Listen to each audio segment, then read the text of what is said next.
It is the first storm of the winter. Welcome to Westcote Bell Pottery in mid-December.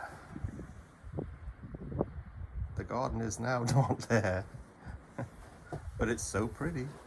We got about, I would say we got about a foot of snow last night.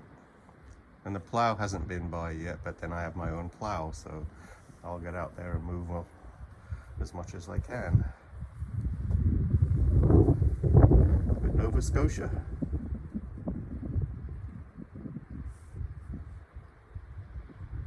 And the seagulls are out already. And there's the greenhouse. Not green anymore.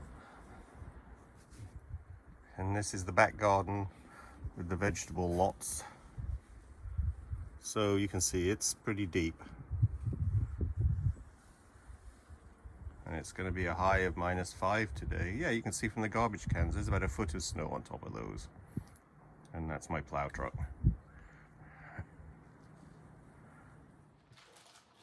So I have rounded this off because you see in my other videos I don't round off small pieces, but this one I've rounded it off just nicely so that no air traps underneath. It's 12 pounds of clay. I've actually positioned my wheel so I can get my elbow in here to help me center it. Large pieces of clay are hard to center, so alright, so there we go. Get this position just close enough so I don't have to reach too far. First thing is to make sure it's sealed on the wheel. So I'm pressing down hard with my top hand. My left hand is just kind of sliding on the bat to stop it from actually moving. And the bat is moving. That's always a problem. Now I'm just going to try coning up a little bit, around off the top so I don't get a hollow area formed in the center area there. That's not a good thing if you get a little dip in the center. And then use the heel of your hands to actually push in. Your fingers are not that strong, but the heel of your hand you can actually generally get quite a bit of oomph there. I just like to do this just to help in the centering process.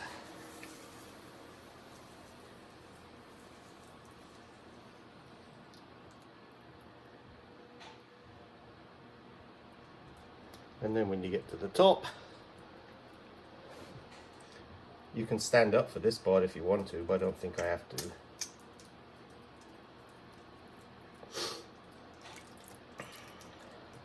Keeping your hand lubricated is the really important thing. The bat's moving a little bit, but it's not too bad.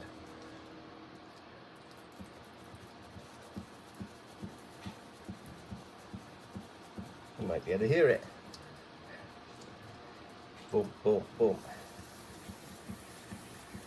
Now, when you get to something like this, it's often that the center area there has little ripples in it because you aren't able to compress the entire piece. Your hand's just not big enough as you go down. So you've got to work on that a little bit.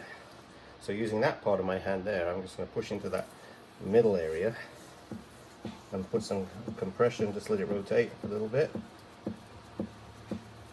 until those ripples disappear.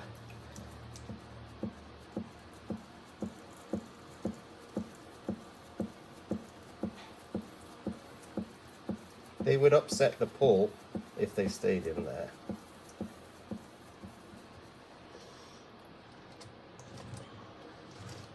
Because when you're pulling on clay, your finger pressure is sort of stable, but if the clay wall is thinning and thickening as it rotates, that will affect it.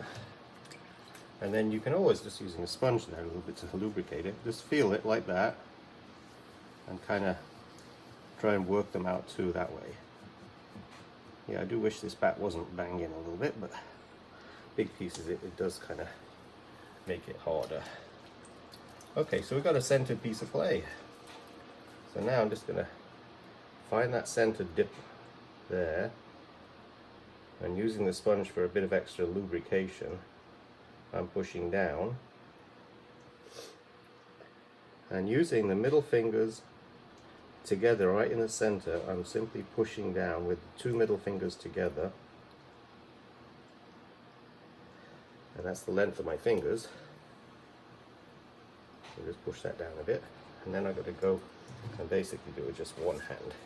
Let's get this out a bit. I like the sponge to give me that extra bit of water. Now I'm just feeling to make sure I don't catch any clay too much. And that's why it's important to get lots of water down in there, so your finger doesn't drag out a great big lump of clay. And you've got to judge that you don't go too far too.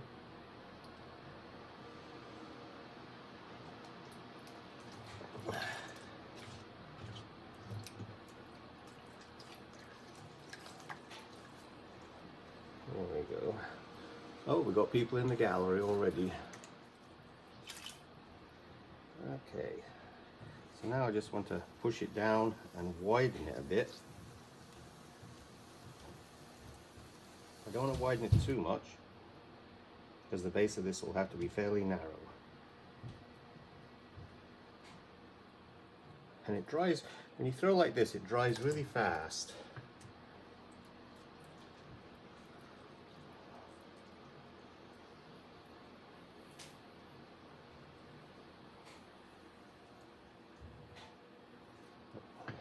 So you're not trying to do anything drastic, but mainly what I've got to work on is making sure that the inside down there is thick enough, not too thin, not too thick, and wide enough so when I basically set this on the shelf, it's got to sit on a 10-inch shelf, so that's about right.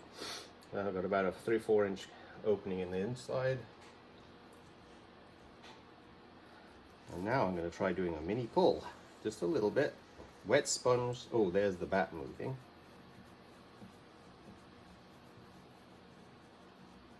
Just a little bit of a pull to get me started on the height.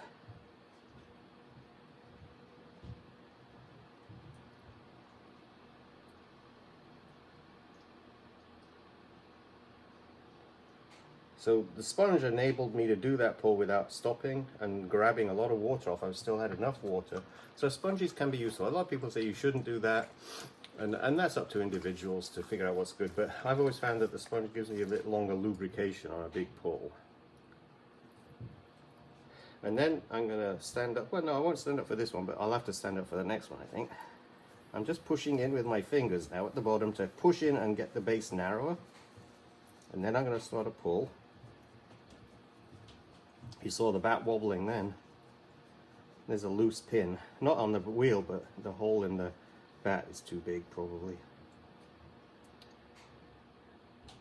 I've got some old bats in this place, 30-40 years old, and I get rid of them occasionally, but I've learned to live with a lot of them.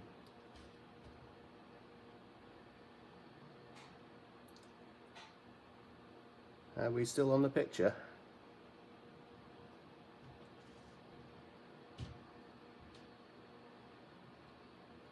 Now I'm going to try collaring a little bit there to make it stay narrower. It's drying on the top area there, so I've got to be careful it doesn't snatch into my fingers a little bit.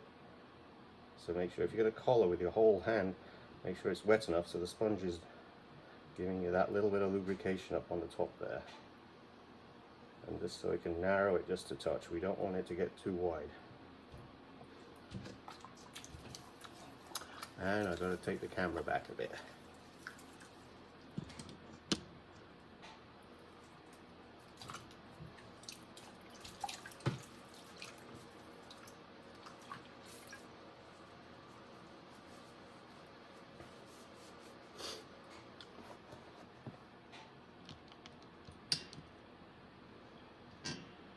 There we go. So lots of water dribbled on the rim, so it goes all the way down. I think I can still reach the bottom. Yes, I don't need to stand up yet. There you go. So I've got my fingers dug in on the outside, and now I'm coming up. Now watch the top of my arm. My top of my arm should be touching the rim, but not putting any pressure on it. Because if you do that, it'll get wider again.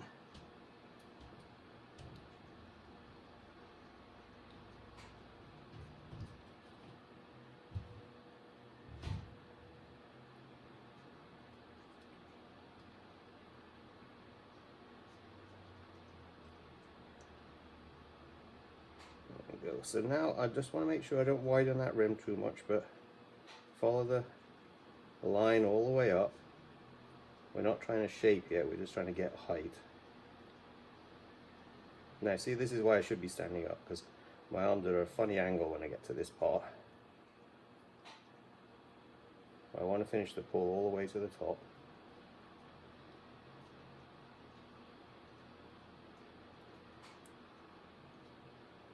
Still on the picture, just about.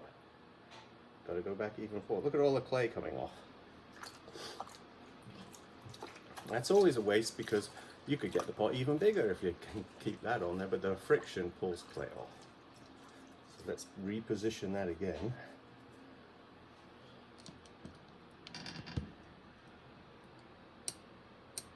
Okay, I think we should be able to get another piece in there. And now I'm going to have to stand up. And I'm going to collar it just a little bit at the top,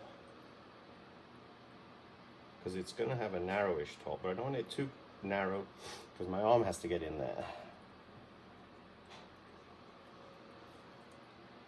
And get the speed set so it's just right. And then the same again. Let's push that in just a touch down there, because I don't want it wide, remember, at the bottom. Now pull. And remember, your upper arm should not be pushing the rim wider.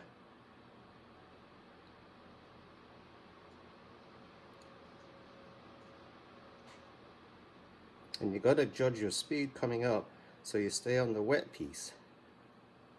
And if your hand on the inside is touching the wall, like on the thick part of your hand before your fingers, that part touches the wall. I might have to go back to that part there, because I think I pushed in too far just there. Push that back in.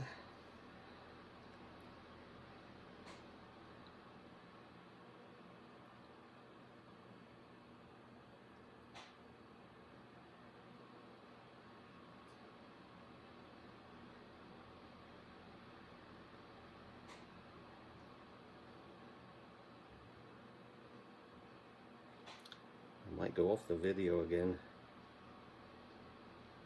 See how the sponges maintain the moisture.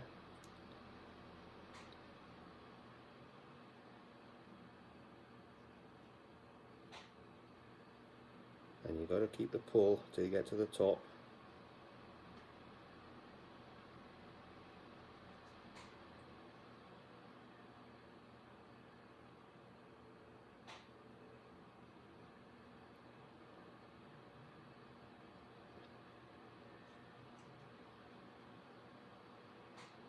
And then leaving the top, I can leave a little thick bit at the top because I'm going to work a little finished area on the top anyway.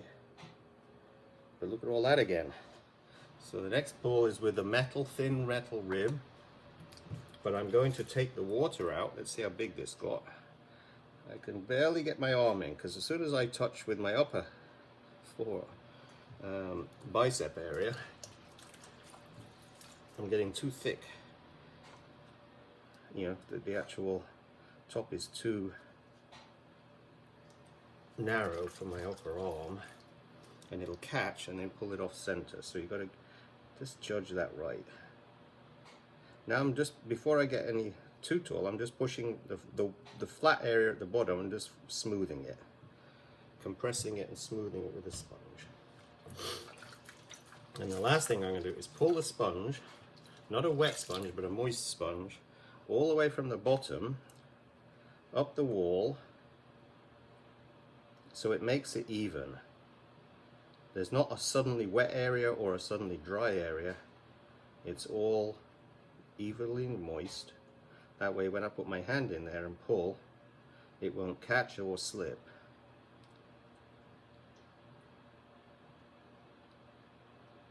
And I was pushing out a little bit too.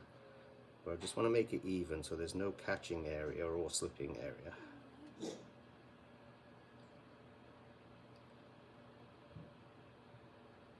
Okay.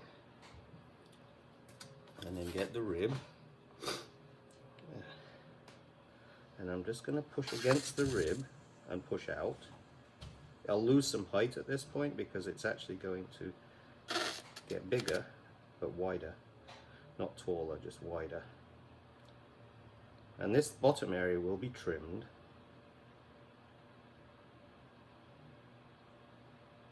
Although on these large urns, weight isn't as important because they want some stability too.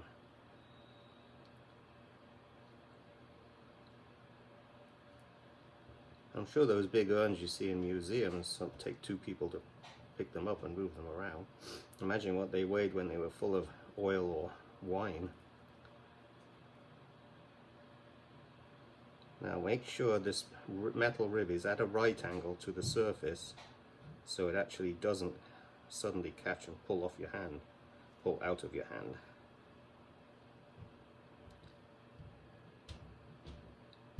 There'll be a time when I can't make these anymore. This is a young man's game. All the issues of potters are backs, wrists. I'm going to drag that, look at that, that's starting to catch on the clay.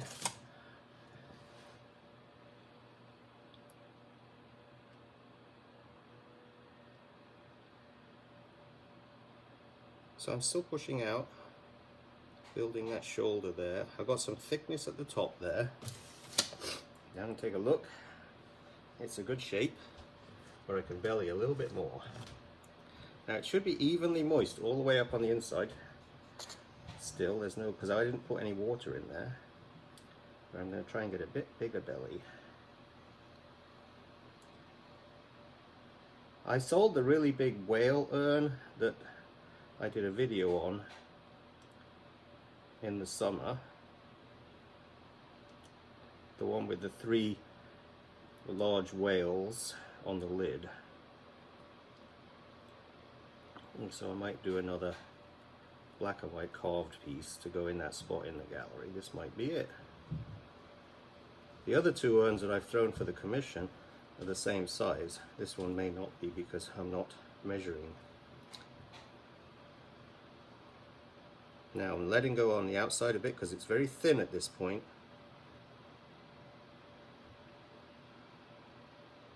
So I don't want to drag from the outside. I'm just pushing against the rib lightly.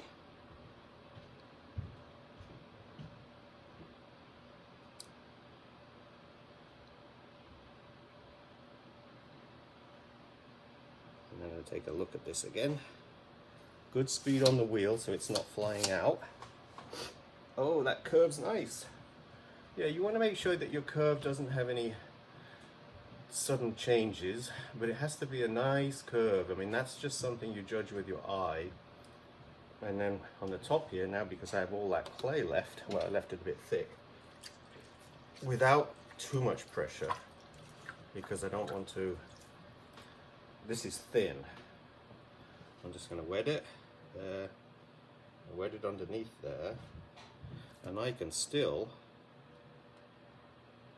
work on this area and get a little extra height.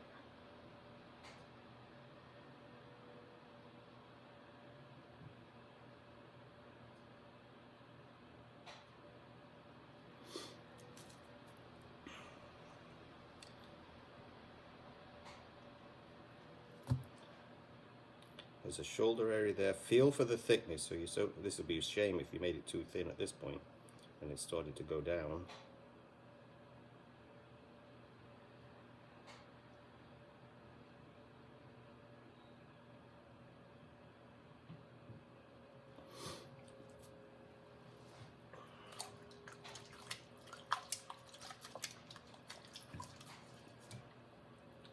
Okay, now that's a nice shape just the way it is. But it's got a bigger top now. I'm not sure if I like that. So let's get that sorted out. I like to give that, define that little edge there. I can do the same there. And then, if I'm very careful, I might be able to narrow this a bit at the top.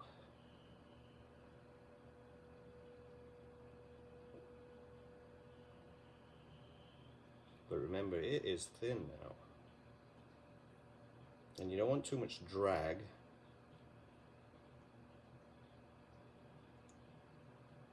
flatten that. I'll lose a little height by flattening that in and making it go inwards, but not much, maybe a half an inch.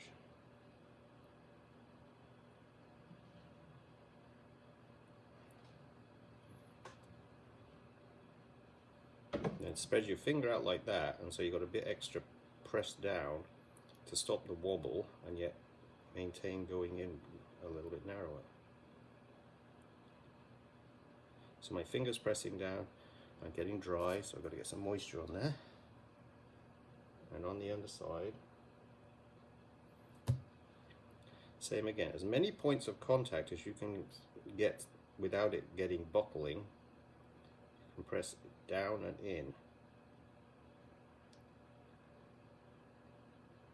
I mean, as many fingers as you can touch there. I've got 3 underneath and 3 on the top.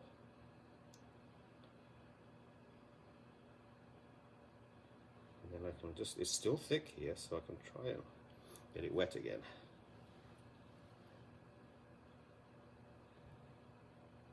I could actually throw that a little thinner again. My sponge just went for a walk.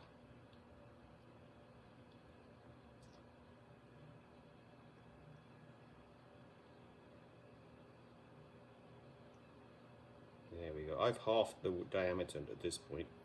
I'm going to push in and hopefully it's not too dry.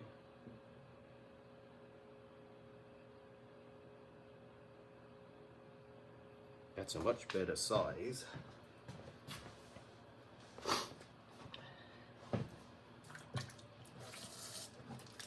Let's have a little look. Yeah, I haven't dropped in too much water on the inside. I'll use a sponge on a stick to get that out, because I have dribbled a little bit down in there from my hand dripping. That's kind of nice. So let's give us some definitions in these little last final areas. Still got a good curve. Actually, just about there, it needs to come out just a touch.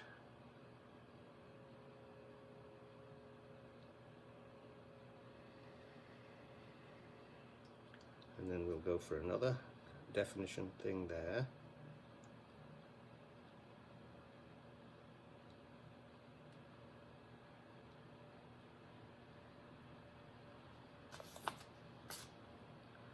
Right, then I'll go for another one where the lid's going to sit on this little bit and pull up just a touch.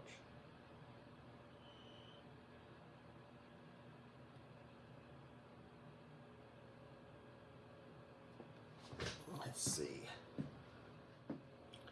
Okay, so now I just need to measure the bottom, because I've got to make a base for this. There, that's the width of the bottom. Clay block, because it's small, I don't need to worry about rounding it off. Put it in the middle. And now I'm just going to throw an upside down base, so it's like a bowl.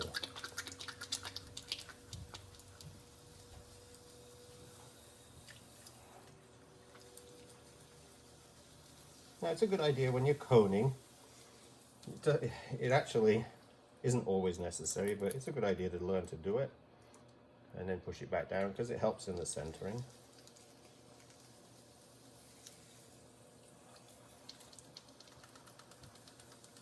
And then flatten it until you've got the width of that caliper I just measured, because that's the size of the base. Perfect. And then it's like throwing a bowl at this point. Go down, leave a slightly thicker bottom.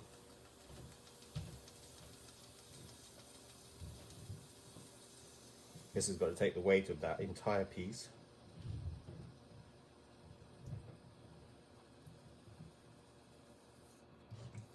And I will either epoxy these two pieces together, or I will use earthquake putty. Earthquake putty never dries, it's museum putty basically. After the earthquake in, I think it was the 80s, maybe in the 90s in California, one of my customers sent me a link to buying that because she lost a lot of her art collection.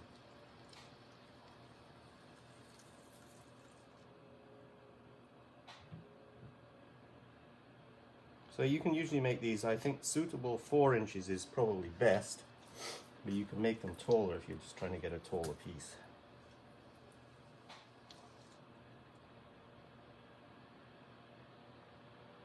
but not too thin. Once again, it's got to take that weight. So this is about it.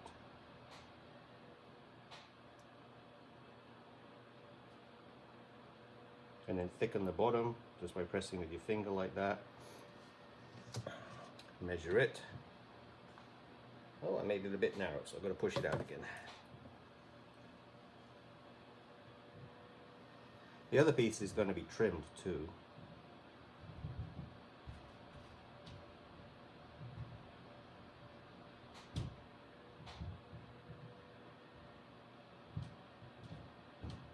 That's a good angle. So this is going to be the bottom.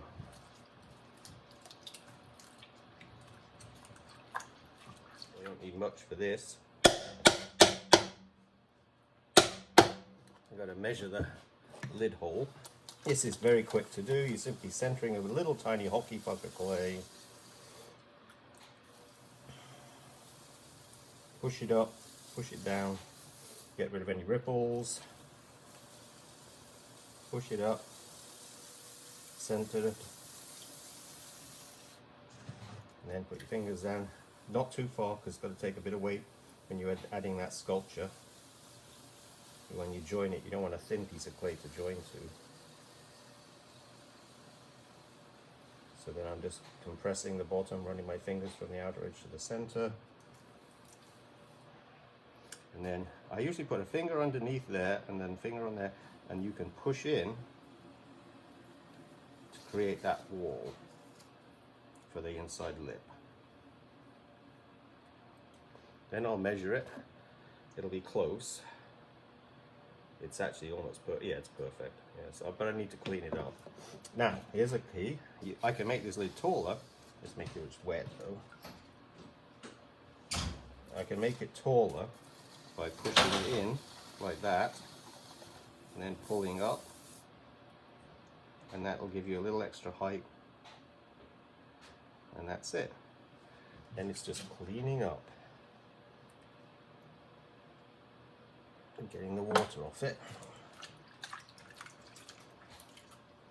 Alright, we're almost done, another minute.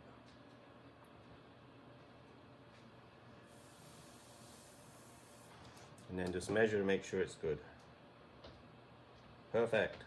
Alright, that's it, that's the lid.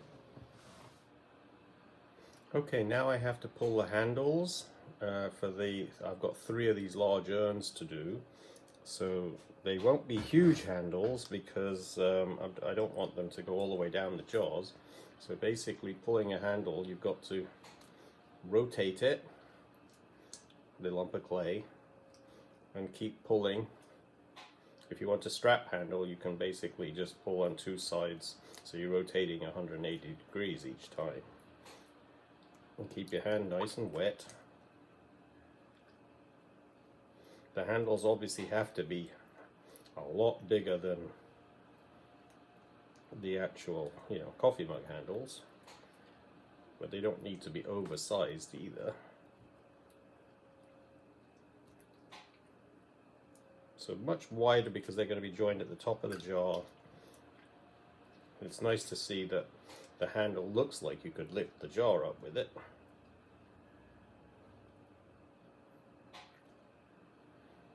So that's a good couple of inches across at the top there, about 5 centimeters.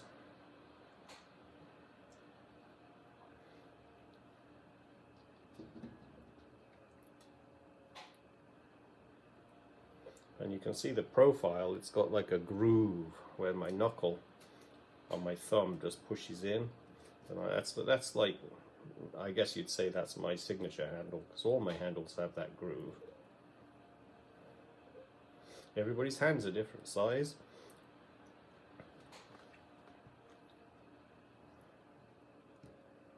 And I'm going to try and get 6 handles that size. And we'll see how much of that I actually use on the actual piece. And then you just snap it off.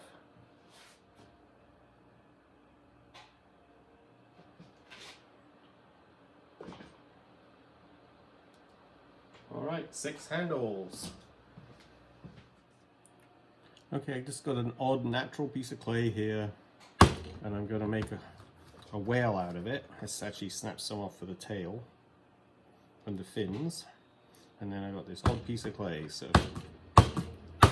there's nothing magical in this. It's just a matter of sculpting. And how thick can you make a piece of clay before it's too thick? Because remember, when you're making pottery, clay can blow up in the kiln if it's not thoroughly dry. And the thicker you make something, the more risk there is for it blowing up.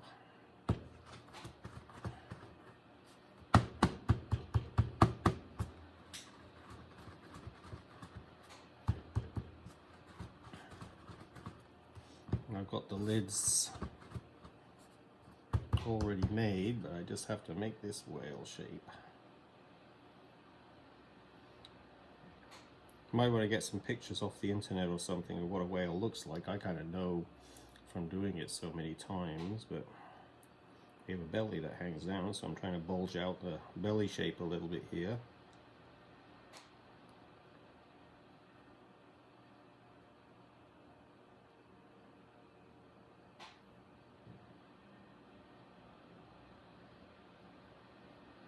And I will work on this for quite a long time after I've got it basically shaped. Then I actually put in a lot of time just refining, smoothing. You don't have much in the way of texture on a whale.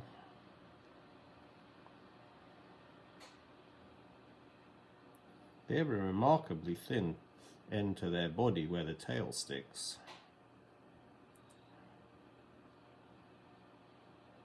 It depends on what type of whale too, because some of them are quite long and others are a little shorter. I'm just going to make a generic type whale here. So I've got a body that's kind of reasonable at the moment.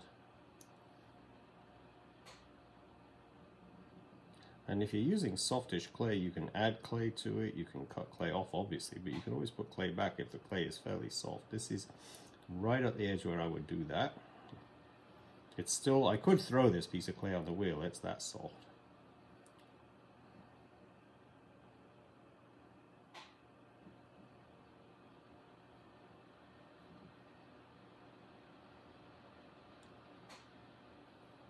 Let's put some water here. Take a look, make sure you got a decent shape. I will cut a little hole. I just cut that, slice it, so I've got a gap, and I'm going to put my tail in there. And then I take a piece of clay for the tail.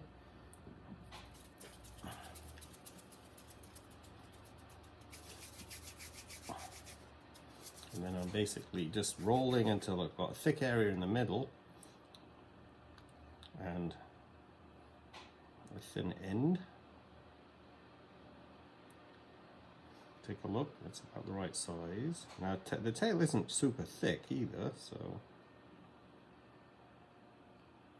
you've got to be able to, there's a compromise you have to do when you're sculpting something that's basically going to be handled, because things are fragile. So if you make really thin clay pieces, they're going to break very easily unless somebody is protective and puts them in a china cabinet and never uses them. Well, this is not going to be a usable piece. It could be if somebody wanted to store something in it, but it's really too big for most things. That's about the limit I can do with this. You can still see here. So I'm just going to, on a dryish area of the tail so it doesn't stick, I'm going to thin out the bottom part of the tail. Turn it over before it sticks.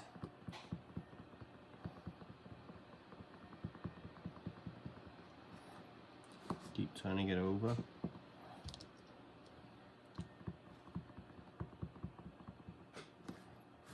And then the bit that's going to get in that pot that I cut, I just pinch.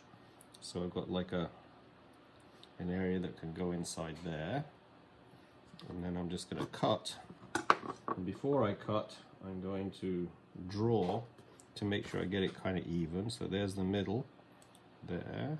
That's where the middle of the tail is. So it's going to come in, trying to keep it fairly symmetrical. I mean, you end up with that kind of point.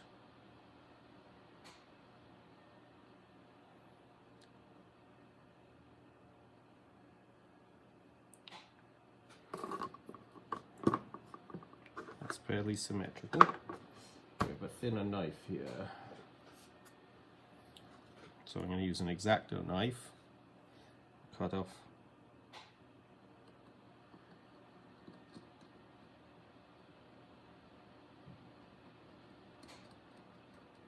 so I'm going to have to make 3 of these whales, and then I'm going to thin where I cut it.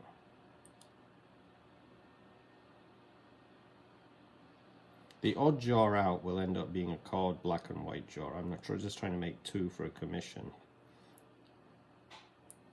There we go. So then I got to get my magic paintbrush, wet the inside of that just a little bit so it makes slip, and then do the same on the handle. If it's really slippery, it will just be too slippery. So I put that in there, take a look, see if it's a decent size for the size of the whale, and it is. And then I move it around, just moving it around until I feel like the 2 pieces of clay with the water in between are creating slip, and it sticks. And then I can work that to join it to make it look like the tail is just part of the body. Because remember, a whale has that sort of little bony thing going down the back to the tail. So my fingers are pinching and just doing that.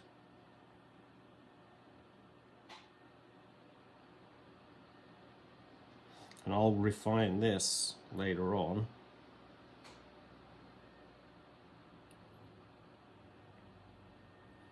But we've got that area there that kind of makes it look like the tail is part of the body rather than just stuck on. But it isn't super thin because I don't want it to break off. That's the compromise you're doing when you have a material that can be broken. You want to make sure that you don't get it super thin.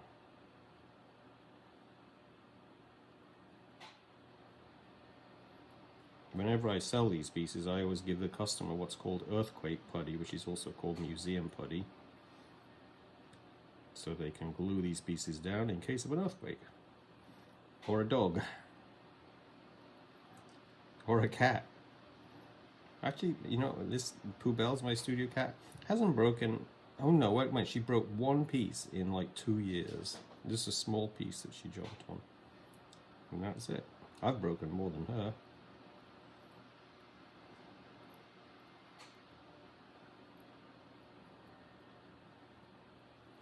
Okay, so we got that.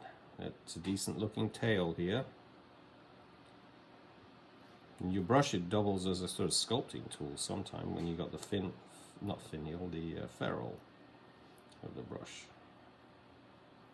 Okay, so that's actually not so bad. And then we've got a bit of clay left over, so we've got to make the 2 paddle fins on the side. Are they called dorsal fins or something? But it depends if it's a humpback whale or what you're doing, basically. So look at the size. That is obviously way too big. So snap some of that off. And then, because I want them to be similar in shape, obviously they should be, my arms are the same size, so I assume a whale's 2 flippers' arms are the same size. So what I do is I make 1, and I dip my little cheese wire, and then I cut down the center,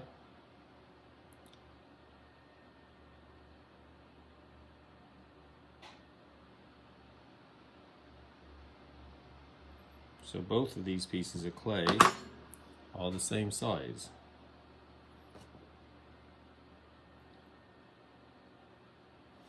And, you know, a whale, I think if this may end up being a humpback whale after all, or a blue whale. And because this is a little stiff, I'm going to score and scratch Add a little water in that section there.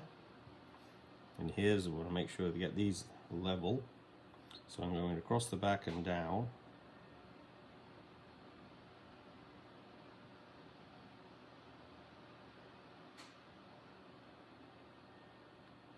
So this is over an inch thick, and that's knowing that I make my sinks an inch thick. When I make a sink, I make it quite thick so it's durable, and I can get away with an inch thick. But I also know that when I fire the kiln, when I've got clay that's an inch thick, I fire it really slow, and up to 16 hours for a firing, which obviously uses a lot more power when you're doing that. So you're draining your energy, and but you need to fire a kiln very slow when you've got thick clay.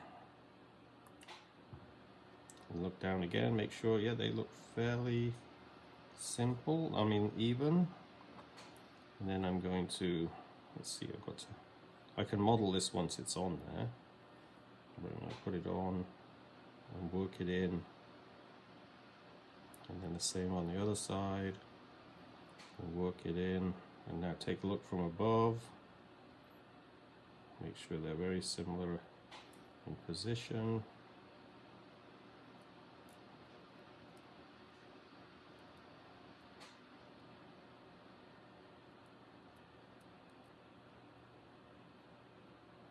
And so this is the very basic whale.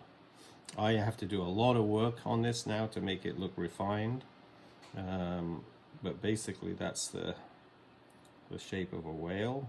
And you can make them a bit fatter if you want to, or thinner. I sometimes style them, but the tail area here is a little bit bigger than maybe it would normally be, but just because of the fragility, I don't want it to be too thin. But I definitely have a lot more stuff I've got to do with this. But there you go, that's a little whale. Okay, I've got the lids here that I threw. They're firm enough to pick up, but pretty soft on the top, so I can easily pull clay off. Don't need to do much to these for joining, but I'm just going to score a little bit on the top of each one, just to be safe. The whales I just made, so basically they're very soft still, and these were made yesterday and they've been drying, so just a little bit of scoring just to kind of give it a bit of tooth so the clay can adhere properly. And then let's see which one we got here. So positioning these to give it some movement.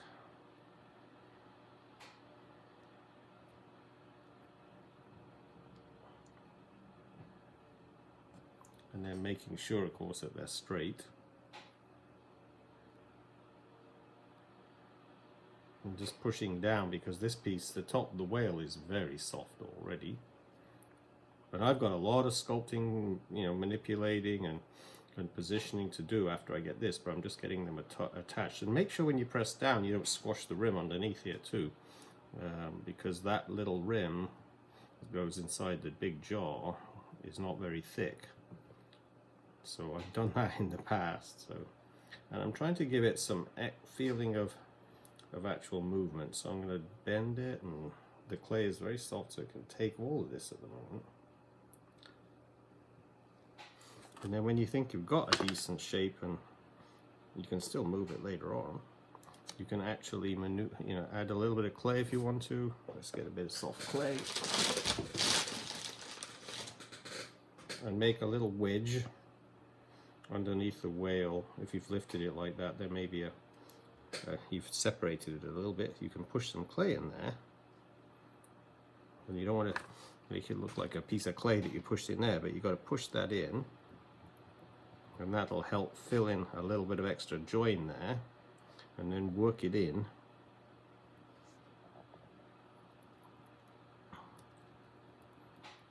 To that join area to just strengthen the join basically. And then this bit you can just pull right off.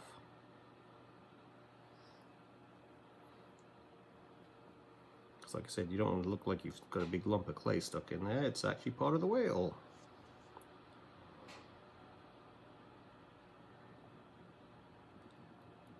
Paintbrushes make great modeling tools.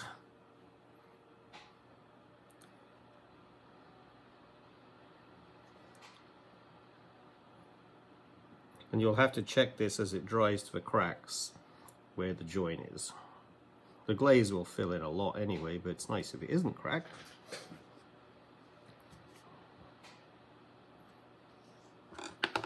And then I've got to do, like I said, the clay is soft, but it's not the right shape at the moment. It's got to be moved around and straightened, and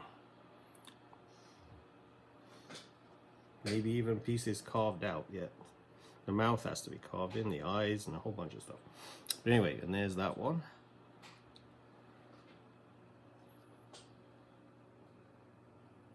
And maybe I should point the face down a bit lower.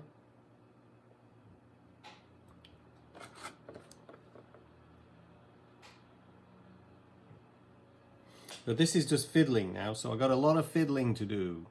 Okay, so that's the main part, but then you've got to fiddle. Okay, now I'm going to attach the handles if it's time. So I'm just going to select a spot where I want to actually score and scratch, because these are a little, this job was thrown yesterday, so just, and I made this from just a piece of Fimo clay with some sewing needles stuck into it.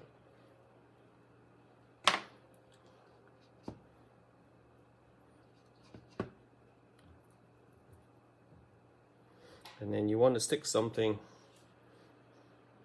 looking at it from this side, right there, so that you know when you come on this side, you're going to stick the handle in the same place.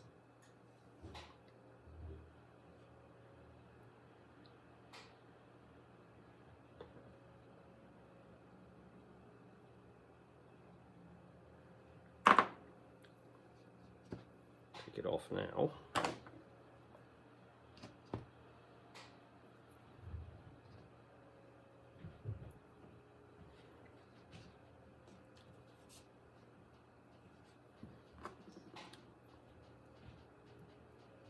You're not digging deep, you're just stirring the surface basically.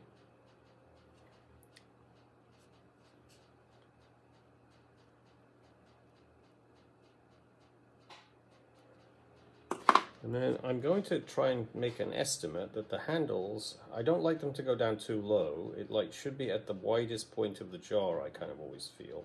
So around there is the widest point of the jar. So that's where I'm going to try and get the bottom of the handles to touch. And now that's purely aesthetic. I mean, you can choose anything you want. And here, now, I'm going to put my paintbrush here. Is this centered? No, it's not really centered. That's better. So just hold the brush so you don't move.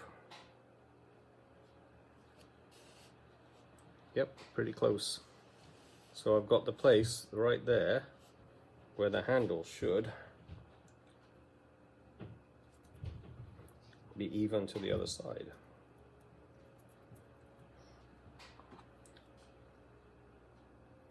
And then score and scratch just a tiny bit so you can see where you're going to put the handle.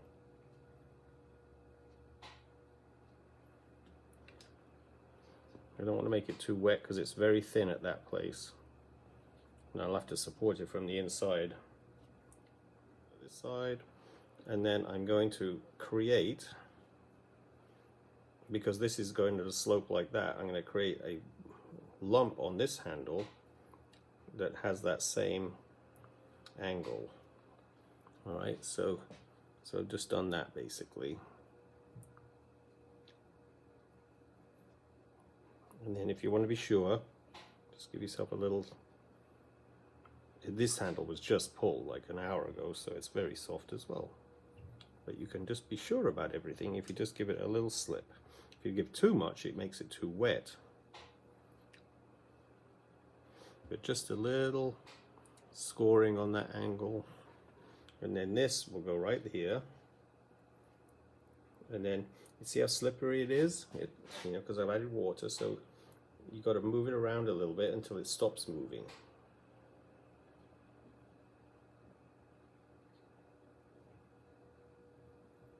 It's stuck now, it stopped moving. Take a look at it, make sure it's in a good place. Come around, and this is where you just have to decide what kind of handle you want. Do you want a little luggy little handle? Do you want to have one that looks like Greek urn? I think that's the right proportion for this. But you could actually take your bottom of your handle and you could get it up really high, and then you got this really big handle. Well, I don't think I need a big handle. So you just take it down and decide where you think, because you're gonna round it off a bit once it's on there. And I think that's probably suitable. And then straighten it, because you've got to make sure this is straight. Right, so then you can do that, but it's going to push the wall in. So very carefully, so you don't dent it. I put the back of my hand right behind. It's actually the upper part of my fingers right behind where I'm pushing the handle, and I push on. And then I actually cut a bit off, put it up like that. And see, I'm not pushing, I'm putting a lot of pressure on here, and I'm not denting the wall. Move your finger over on the inside a little bit so you don't dent the wall over there. Back over this side, and so you don't dent the wall.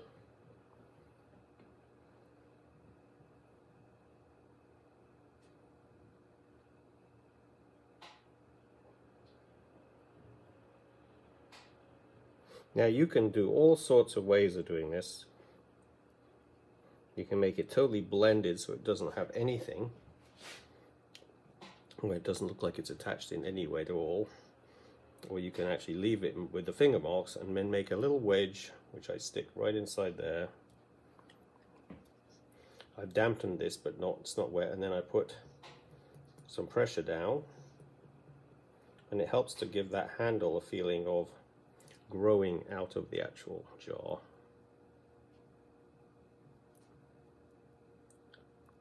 Because it's nice if it looks like it's a tree branch. And then don't throw, I just dampen it, but I shake the water off. So the thing is a bit slippery without actually putting extra water on it. The more water you add to handle joint areas, the more they will shrink. The clay gets wet, it has to shrink a bit, and so you end up with potential cracks. And then you just work it. The upper part of this doesn't get trimmed, so we don't have to worry about it. And then you've got this lump of clay. I like that. I mean, I like to see the way a handle is attached. So I don't try to smooth it totally. It's got this little thing that'll catch glaze there. And then the top part of it, using the ferrule of the brush, I just round it in.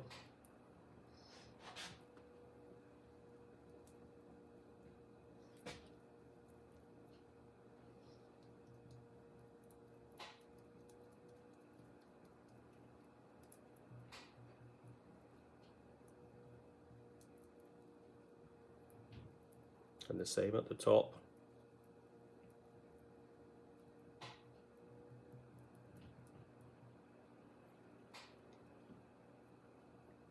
Next I'll show you with the both handles on. Okay, I've got the two handles on, and now I'm just putting my little ball of clay with a little thumbprint on the top there.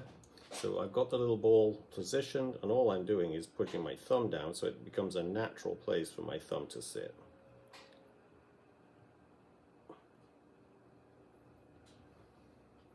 Same on the other side.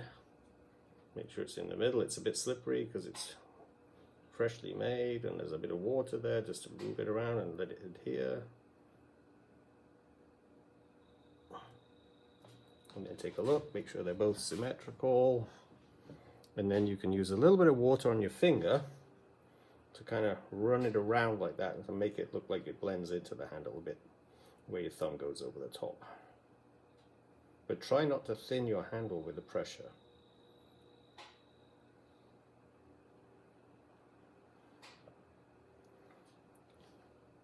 Just a little lubrication.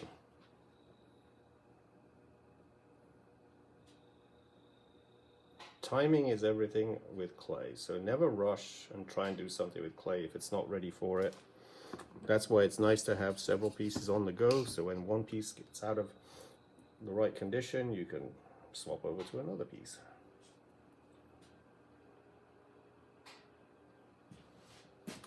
All right, now the handles are a bit soft. I'll probably reposition these a little bit as they dry. But I got them on there in pretty close to the right size for symmetry. It's always hard. I think I have one eye that's a little stronger than another. But basically you can position them and just kind of use your paintbrush to pull up a little bit if you want to change the shape a little bit. You can belly it out more if you want to. I'm not sure. I'm going to have to look at these for a while. Okay, this is the actual base for the piece, and now I'm just going to flute just to give a little extra texture to this piece. And this is my trimming tool, which is a Kemper R2.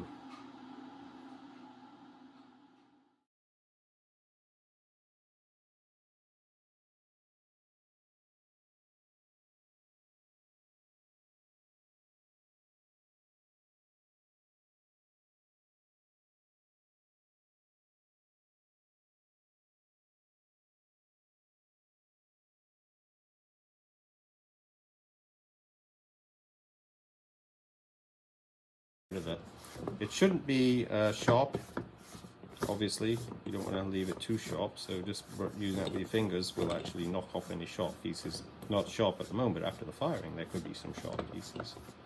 Alright, that's it.